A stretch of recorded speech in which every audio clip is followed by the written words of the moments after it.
Oh, there's something. Did it do something? Yeah. Oh, yeah, now it's doing something. Cool. Idiot. When in doubt, Yeah. unplug it. When in doubt, turn it off, turn it back on again. Takes me back. This is like every episode of War and Everything. Oh, what was it? No, Wheelhouse. Wheelhouse. Which needs to come back. Mate, you're telling me. Alright, that is kind of theoretically working. Shit, we're on. Let's go before we fuck it up somehow.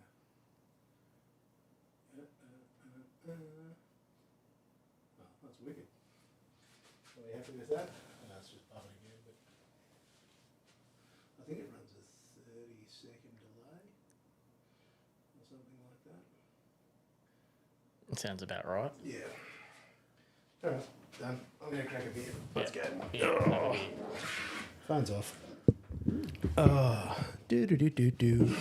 Well, Richard, thank you for coming to Friday Beers. That's all right. I would like to thank you for also creating Friday Beers I'm an inventor. by insisting that we needed to do this. Oh, goddamn.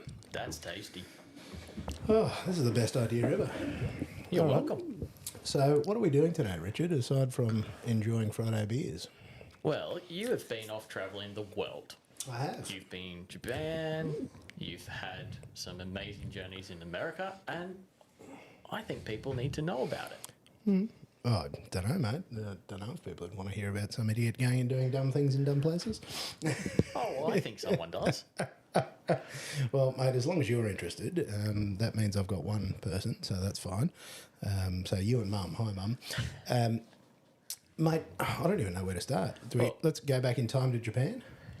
I barely even remember that one. Well, if you can't remember it, let's not go that Nah, far back then. too far back. All I can tell you is if you're going to Japan, if it's your first time, do all the touristy things and ride the bullet train and blah, blah, blah. Yep, my first time will be in March next year. Yeah, do that. Second time you go back, hire a car. Oh, Honestly, being able to drive around and just go places, like we went and saw, the snow monkeys up in the mountains, stayed on a volcano, went to an onsen, like all the things. yeah, I can't go to Lonson.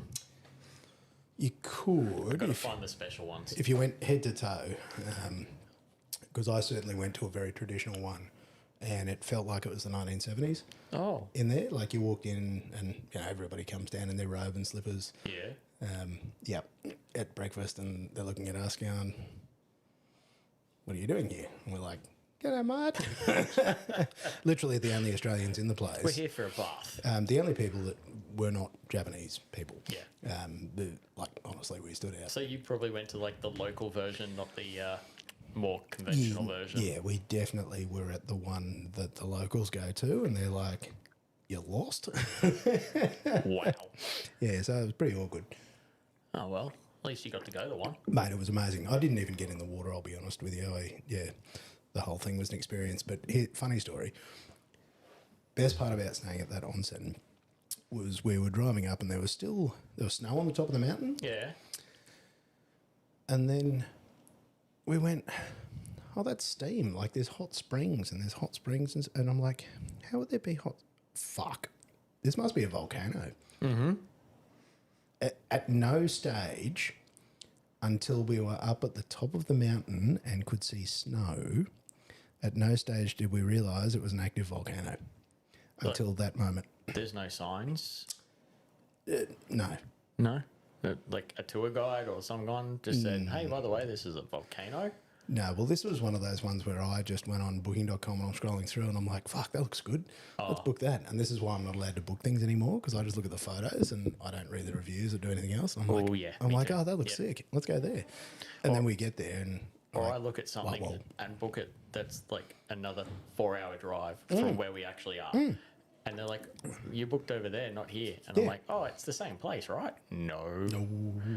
Nope. I get in trouble all the time for that. Yeah. But trying to find somewhere to get some food, staying at the top of the mountain in the onsen, Google nearest food. And I'm like, oh, it's not that far. It's like 12K. That 12K is the greatest drive I've ever done. Mate, that rental car, Well, you know what they say about rental cars?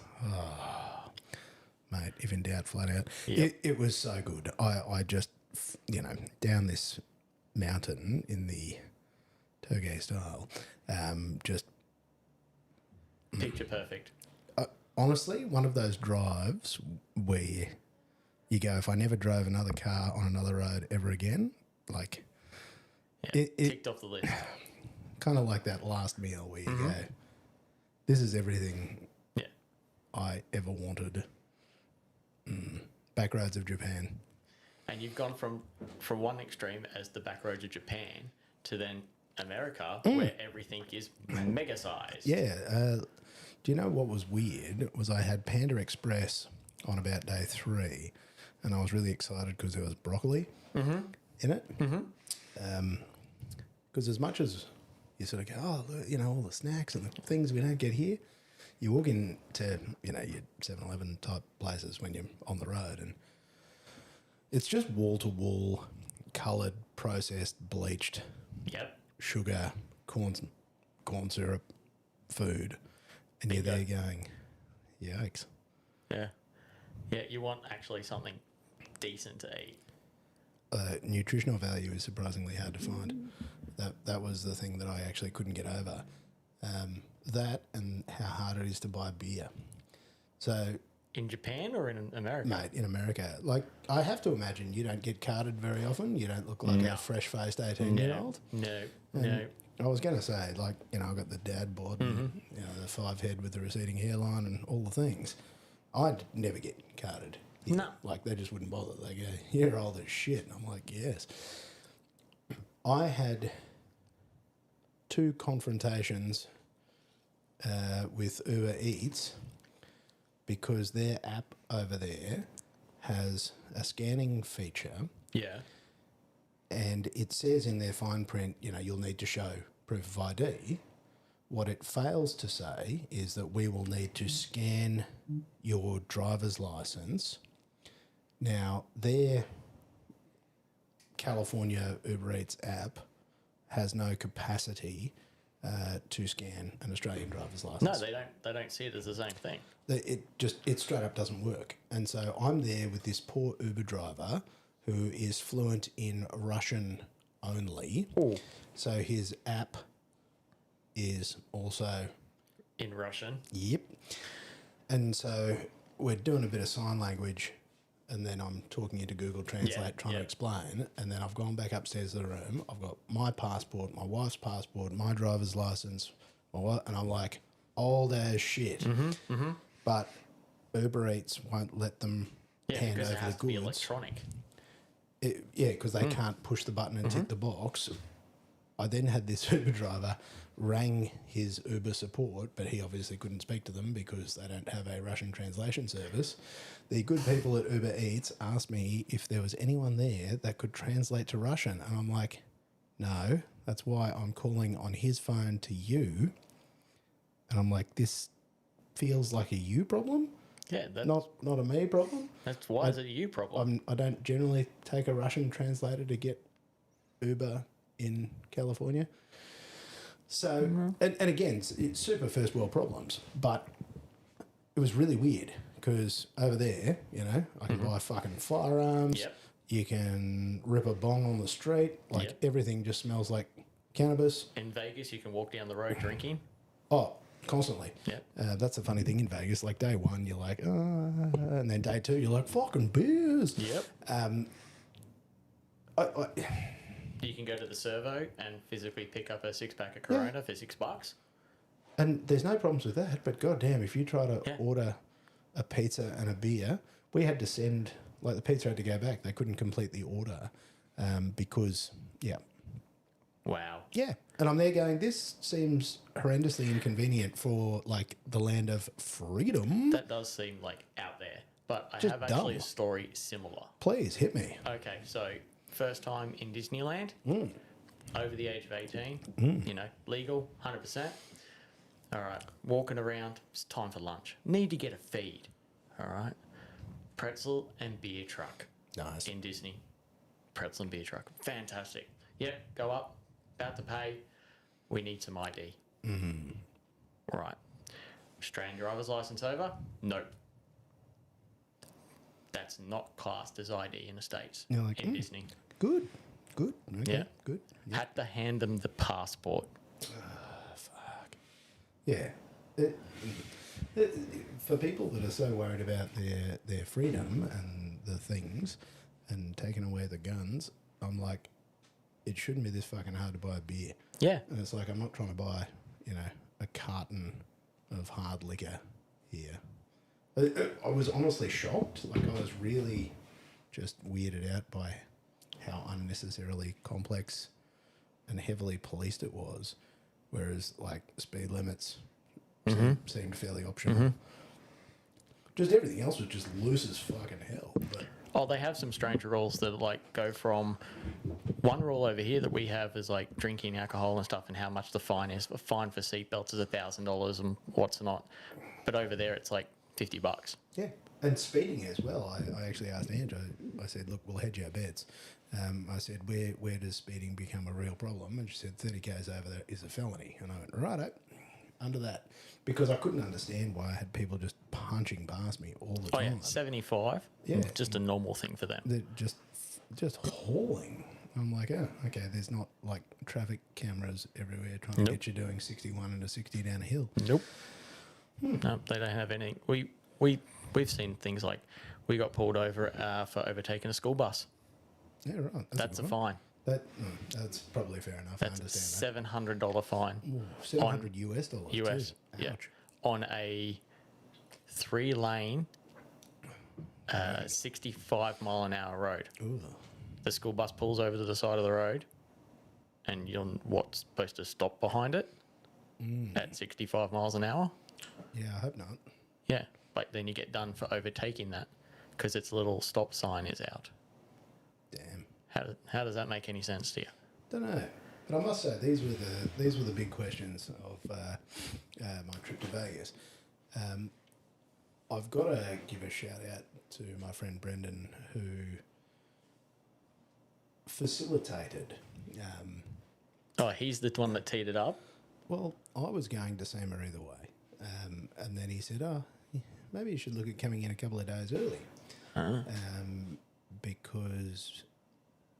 So Brendan manages an athlete by the name of Mike Woodett, which to people familiar with the drifting world might know as Mad Mike, who likes to put mental rotary things in lots Everything. of cars.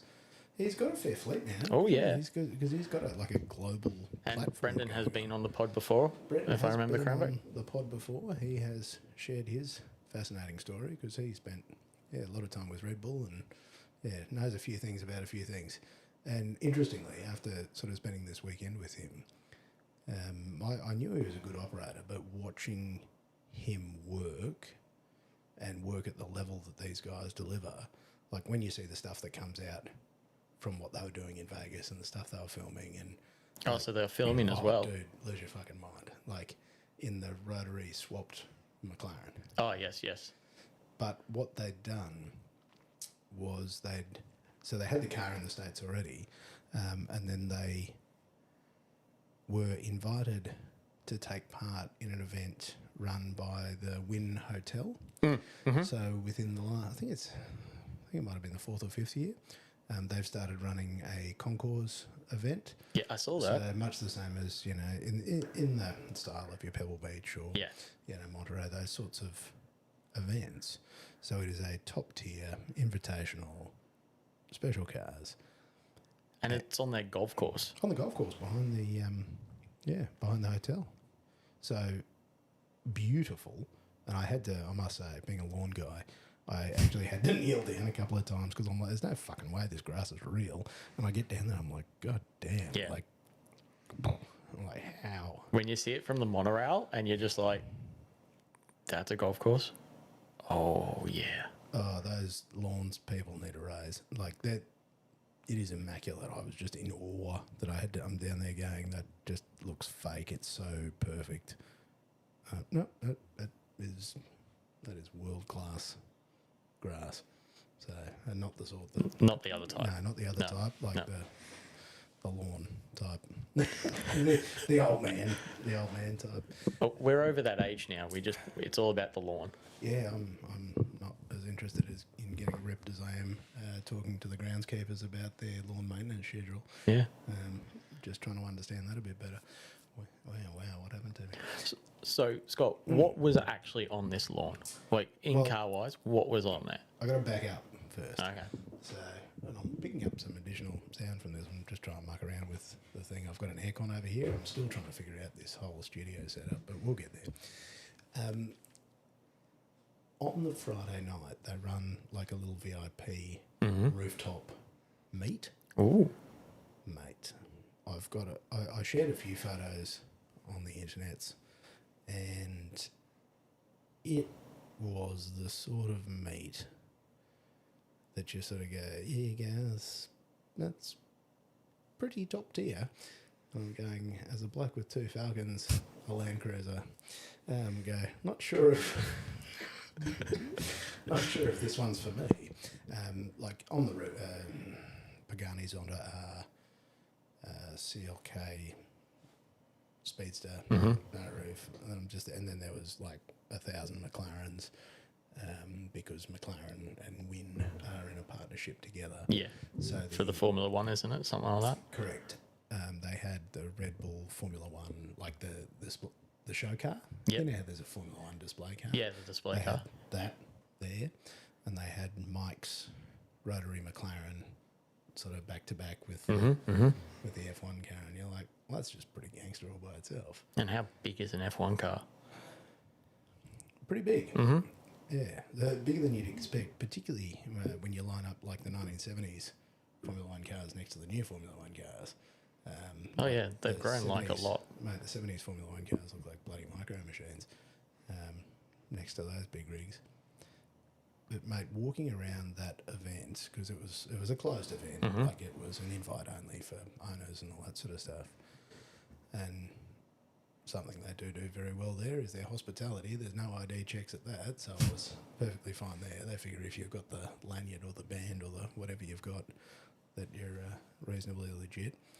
So walking around with a little shandy, checking out all these cars, and then I realised that somebody who really understands vehicles and lighting had actually set up proper lighting. They had like, Oh, really?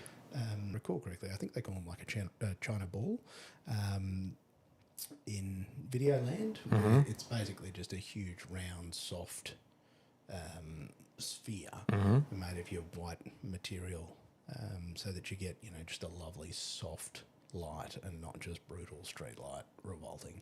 They had these orbs all the way through the meet. And were they just like hanging They were on stands. on stands? Yeah, and so they sort of sat, big orb on a platform, and then they were spaced out so that every car was like bathed in like good light. Ooh.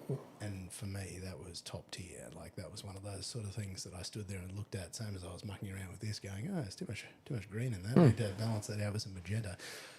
As a person who enjoys making and capturing images. So do you think they did is that unbelievable. for a reason? Like, Absolutely. Like they did that for the customer that they've invited, or do you think they did that for the media that would be attending? Both. Oh, So okay. that your car looked good. The whole event was well lit because it was literally a car park. It's like a rooftop car park. Yeah. It was exquisite. Wow. So exquisite. Like, I really was totally blown away. So you got the standard of the cars, you got the DJs and the food and the whole bit, and then just cool people, like really interesting owners and. So Of course, then you've got Mike's going to be there as well, I'm guessing, because his Yeah. car was there. Mike was there. He was there and signing posters and showing people the car and all that sort of cool stuff. And then he also fired it up and gave it a bit. 'Cause Gave it it's the a beans. I think it's a triple rotor. Could be wrong. It might be a quad rotor, but I think it's a triple rotor. I know it's 1,000 horsepower. It has a big spoolie boy, the size of your head, and then just gates and like flame. And then the other thing was whatever fuel is going through it. I'm not smart enough to know, but certainly made your eyes tickle. Methanol. See, maybe methanol. I did think it was E85, but it just had it did have the eyeball tang Yeah. of methanol. Maybe a mix of something. Could be a blend because I think they're getting 1,000 horsepower at the wheels, and like they built that car in 100 days. There's a whole YouTube series. If you haven't seen it, Yeah. putting the car together, the bloody thing's wild. So that was Friday night. Well, the SEMA doesn't start until like Yeah, the Monday, Tuesday. Tuesday. Yeah. So this is Vegas Friday night. If I recall correctly, I think we had some, a couple of beers as well before bed. But made sure, again, I didn't want a wild night out because I have a hangover for 6 days now. So up early, gone to see the concourse. Oh, yeah, yep. So the concourse was the next day. It was the next day. So Friday night was the rooftop Cool Kids party, and then Saturday was the concourse event, and it ran. Probably got the stuff here somewhere, if I could think. Brain doesn't work, but actually I'll find it. I'll dig it out. I've got the booklet, and it has every car in it that attended, and then a little story on each car. So when I got there and I walked So they were curated in that way. properly curated. Yeah. Like an invitation. It's not you can't rock up with your stage 3 tune and you crackle. That's what I said. That's one of my favourite things. There was nobody talks about crackle tune. No one talks about Crackle Tune. Oh, Not once. I didn't hear it. that sounds like heaven. off topic. So if you got crackle tune, but it sounds Yeah, shit. we're sorry, but we don't like them. Fucking hate it. Sounds like shit. Turn it off. At that event, like you're walking through it and just losing your mind. It had everything sort of sectioned out where there was like the new hypercars and then it had, okay. period cars, so 20s, 30s, 40s, 50s. But then it also had cars of cinema because being in California, they're not in California, but Nevada. a lot of movie making, one state over. And so they had the Batmobile and just all sorts of... Yeah, I was going to ask about the Barris Batmobile. Yeah. And you're sort of walking around there going, that's so cool. But the problem I had was just the sheer overwhelm. Because just everywhere, every car, you're like, oh my God, oh my God. There's something you just don't see. Like, just didn't stop. Probably something that really stands out. I didn't realise that Pininfarina are now making cars. I was not across that. Yeah, they pop back up. And also Myers Manx, they're actually remaking cars as well. Now, which ones are they? What are They're the little Doom buggies. Oh, Yes. yeah, okay, because they were there too. You probably saw the photos, yeah. So those things were there. So they never stopped making them. Yeah. They sort of like dwindled. But now they're remaking them, and one of their ones is like a Myers Manx rotary. But it's not a rotary as in a Wankel rotary. It's a rotary as in a plane rotary. Wow, It's powered by a plane motor. that's ultimate coolness. Yeah. Yeah. And they're made in California. So that's probably why you saw them. I would say so, and I really enjoyed that they were around a sand bunker as well. Oh, God, that's perfect. I think they had one in the bunker, which I thought was pretty cool. but you'd go from that. So next to those cars was where they had the Pininfarina cars, which are just gorgeous. And if you don't know Pininfarina, probably do some Googling and educate yourself. They've done some pretty good things over the decades. Lots of, I guess, what you'd call more modern classics came from their design studios. But then there were just wild things. There was the I don't know, I can't remember if it was an 8 or a 12, but like the G-Wagon that had like Brabus. The Brabus G-Wagon. But had the top cut off a 6-wheeler thing, like just silly. Yeah. Just silly. As I talk about it, one of the things that really stood out to me was at that meet the night before, because these cars were there the next day as well. There was a full carbon fibre Porsche, so like Porsche, but whole thing carbon, everything. I didn't notice the carbon fibre Porsche until like my third loop. Is it because it blended in with the other cars, or was it just because it just didn't stand out as much? Correct. Oh, so wow. if you took a carbon fibre Porsche, well, pretty much anywhere, you'd be like, that's fucking gangster. Yeah. In this collection of cars, I didn't notice it. Wow. And you're there going, fuck, that's a pretty good collection of cars. If you don't notice that, then full carbon. You've just walked past a full carbon Porsche and then you've had to take 3 looks. Yeah, there must be some high quality there. Just silly. And then because Brendan is a good dude, I also had access into the VIP lounge.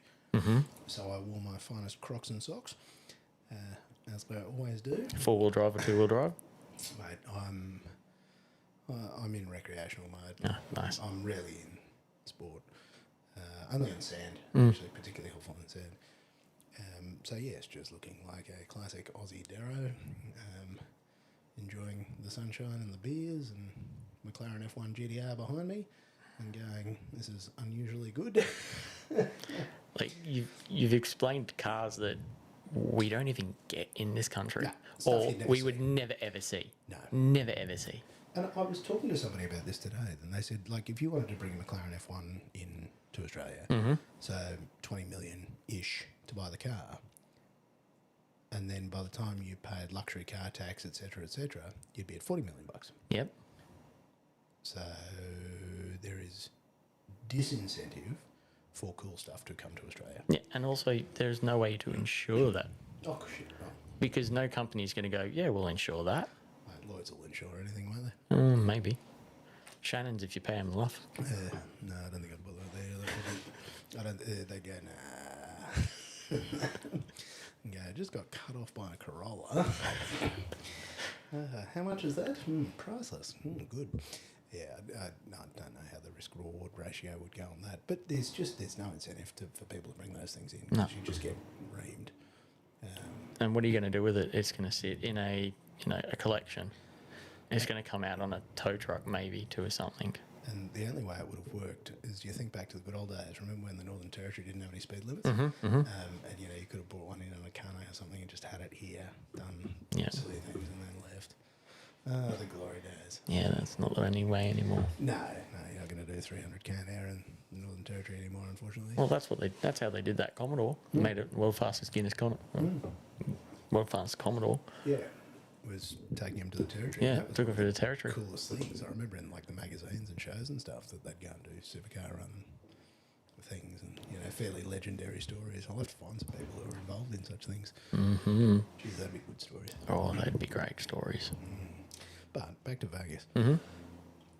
That day was just a blur of impeccable lawn, phenomenal cars, 2 XJ220s. I don't think I've even seen one in Australia. Correct. Yeah, I think there's 2 in the country that I'm aware of. Like there's one in the Lindsay Fox collection. Well, of course, there's one of everything in then his. There was one in Brisbane. I'm not sure if it's still here. 2 of the fucking thing, side by side, and the owners were there as well. Oh. And I just went behind like the big idiot that I am. And I'm like, g'day, fellas. Is this yours? Love. You can tell, you know, that's how you stand by your car. And they were also old enough to look like they could afford XJ220s. Yeah. There was that too. You know, the Jag guy? Drives a Jag. Yeah, there was a fair bit of that. But one of these dudes, so one of them was a stock XJ. If you've seen the pictures, the silver one was a perfectly stock example. The one in the, I don't know what the colour's called, like the maroon. Yeah, the mauve. Mauve, whatever it is. That one was wound up. How far wound up? 600 at the wheels, as compared to, I think they're 300 out of the box, because they're turbocharged sixes, if I recall correctly. And yeah, had it wound up, but then also had the wheels custom made, so like dish, and then done exhaust, and yeah, so done exhaust, turbo, a heap of other things, done steering arms. But what he'd done, which is the sign of a true connoisseur, was the modifications he's made can be returned to factory. Oh. So he has done nothing to degrade the collectible value of the car. Every single part that he has changed, he has the original part, and has, like, nothing has been altered in the sense that everything's just either bolt or, yeah, on and off. And I'm like...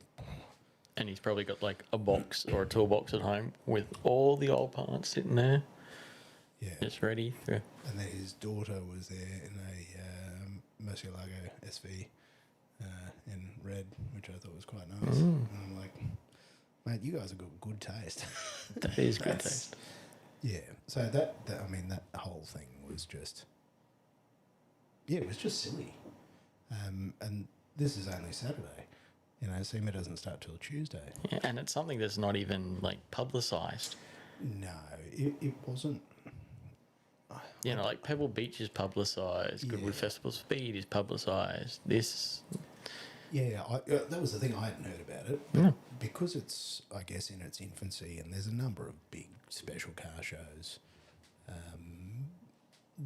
guess they're just sort of slowly but surely. I don't think it's something that they're trying to rush. I think it's something that they're just happy to roll into their calendar, and it makes a lot of sense to do something like that with SEMA just So close. around the corner. Because if you've got special things in town for that, because we were able to roll, so the McLaren went straight from there and went onto the Haltech stand. Oh, yep. Because, yeah, the good people at Haltech were the ones that were able to help us, you know, with passes for SEMA and all this sort of stuff. And Oh, that's how you got in. Absolutely. Ah. yeah. No, I actually have to apply. Nah, I didn't bother. Yeah. I'm like, Brendan, can you hook a brother up? And he's like, no promises, but leave it with me. And he hooketh a brethren up. So again, You weren't his spouse? might have been. Could be. Don't care, man. Whatever it takes. I'm like, that's what I said. People would come, they'd ask me, you know, they'd go, what do you do? They assume you're part of the team. And I'm like, I do nothing. No, yeah, funny joke. No. I literally do nothing. I'm here to drink the beers. I'm riding on their coattails. This is their show. I'm just trying to not be too embarrassing. Yeah. Yeah, because at the end of the day, SEMA is a trade show. Correct. It is not a car show, even though people think it is. It is about connecting new products with new people. Correct. So you can find it. Yes. Then there's like a full haul of new inventive products. And it's not a car that's sitting there, it's a product in a glass cabinet. And that's the whole thing. There's no retail sales. There's none of that stuff. No.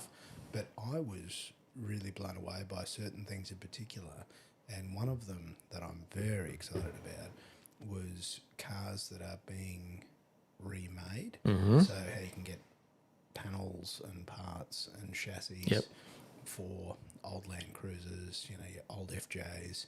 And so there are companies that are, you know, they've built the templates, they've made the parts, and now they're manufacturing so that you can buy entire replacement chassis, because all our old shit boxes are rusted to hell and you can't buy parts anymore, and your wife won't let you have parts cars. Yeah, because she's like, can you not, please? Yeah, there's not enough room in the street, mate. Run out of shed space. Very quick. Very quick. So the fact that that sort of stuff is happening to help us sort of restore and look after our But old they cars. took that from the old Fords and the old Chevs and stuff like that. Like I remember going to SEMA back in 2016 and being able to physically grab a booklet where I could find part numbers and order a complete chassis or a complete body in steel from a company to get a street rod or a hot rod or a 32 Ford. So they, How good's the hot rodding stuff? oh my God, it's amazing. I got lost in the hot rodding stuff. Oh yeah, Because yeah, that was right near Haltech. So Mike's Yeah. McLaren was on Haltech stand. yep. And so I spent a fair bit of time around there. Is it in the main hall? I don't know. What's the main hall? The big it, one. It felt pretty main. Yeah, okay. They're all pretty big. Lots of big names in Yeah. there, so it probably was. I'm a terrible person to... I'm like... I just...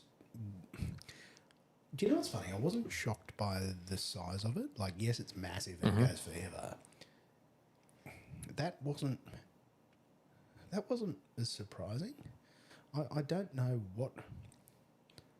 It felt like other trade festivals, trade shows Yeah, I've been yeah. to for other industries, and there was just a lot of stuff.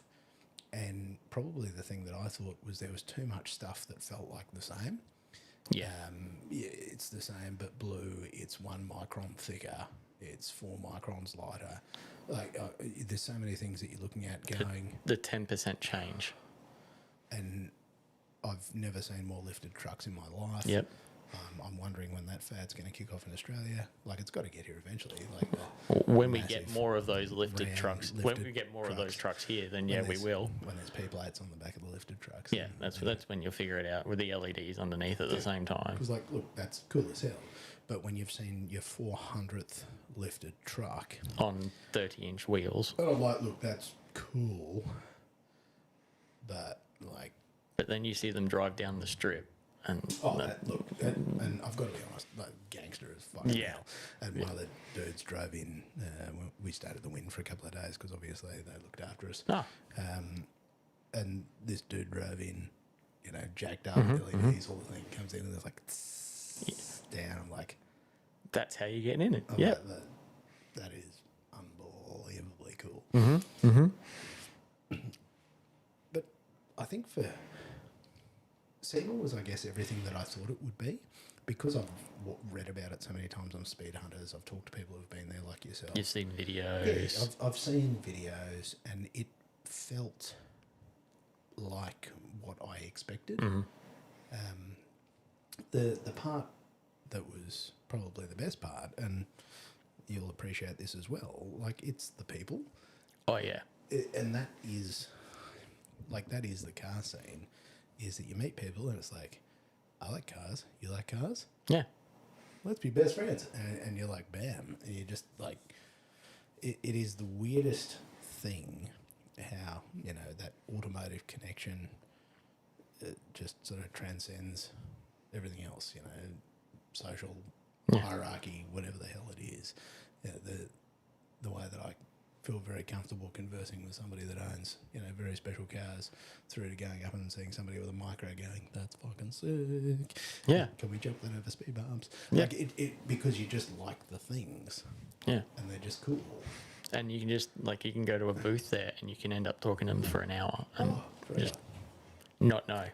But the best part, and the thing that I really enjoyed is, you know, I'm super passionate about, you know, Australian small business, Australian manufacturing, you know, and taking Australia to the world. I ran into the boys from Melwood Automotive. They had actually just won an award for, I think, like best new product. They built a pedal box. Oh, yeah. And so, you know, Aussie entrepreneurs, they're just getting it done. I'm like, that's just amazing. And then the boys at Carbon Off Road. Yeah, so they took over their with the Jeep. winches, and they built the Jeep, chucked it in a container, took it over there. It's just awesome because what they debuted at the show as well was they have figured out like direct drive electric winch. So not like, you know, your brushless. Yeah. But basically, it's got a speed controller in it. You can plug it into a Cybertruck. Oh, wow. Yeah. And so it's not just on off, it's literally speed controlled. It is waterproof. It is like all the things. And they had their working prototype there that'll be in market mid next year. Like again, Australian ingenuity. Yeah, that's a bit of a game changer in that market. Massive. You know. And they had a heap of interest there. And then the other people was Bruder were there. Oh, Because I saw them post on Facebook. I didn't know they were going to be there. And Dan Bushido, one of the brothers, he's been on podcast as well. And I'm like, boys, what's up? And, so introduced Brendan and all the guys to them and showed Bruder to... Cause again, so they take over a whole caravan. So Bruder have set up in Texas. Oh, So okay. they have a Dallas showroom now because they sell a lot of them into like toy haulers, all that sort of stuff, into the States, into UAE, into Europe. Their stuff is just going everywhere because you can custom build. If you got the checkbook, you can have whatever You do what you want. And these things are all terrain everywhere. Like you can roll it over and then just tip it back up again. Like because of the way that they've designed it and just built it to be, both comfortable, luxurious, all the nice things, but then just bullshit strength. And it's all proprietary materials and processes and all that. Sounds a sort of bit stuff. like our Australian outback. Really, really nice, but it can kill you. I am not aware of any of that. In all seriousness, somebody had a rollover recently.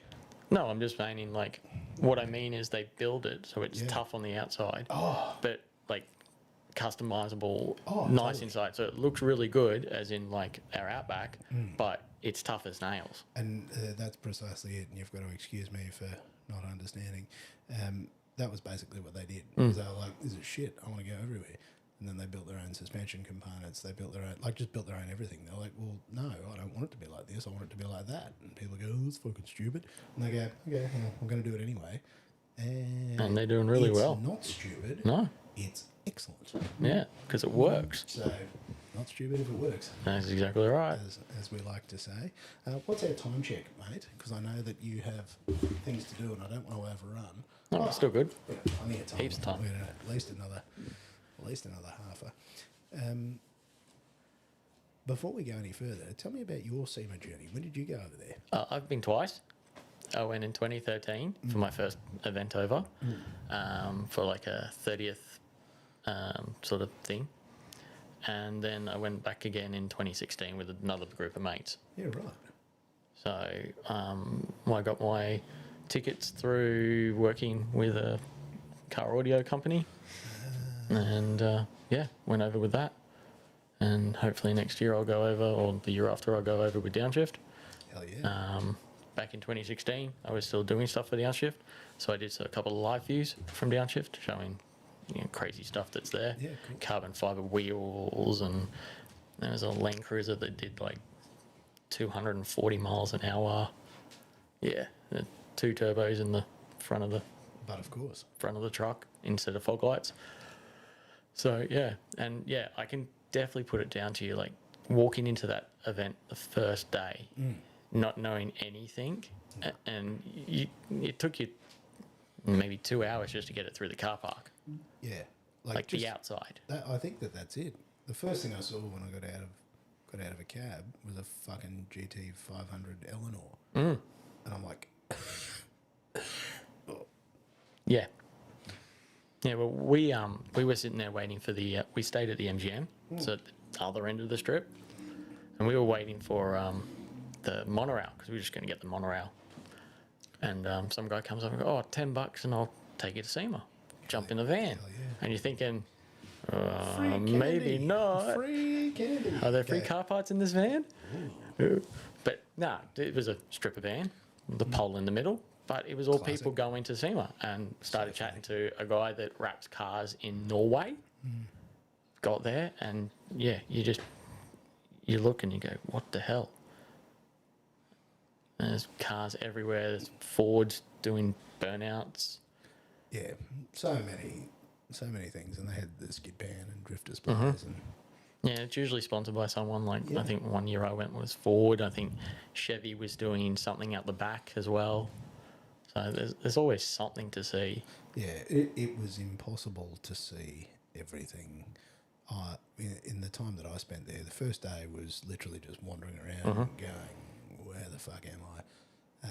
Day 2, I went back with my little book and people I wanted to see. And then, I figured out the grid system and how to get places. And then they've got the Teslas there now in the convention centre. So the Boring Company So dug holes. I think the first year I went, 2013, was when Tesla released their first 2 cars.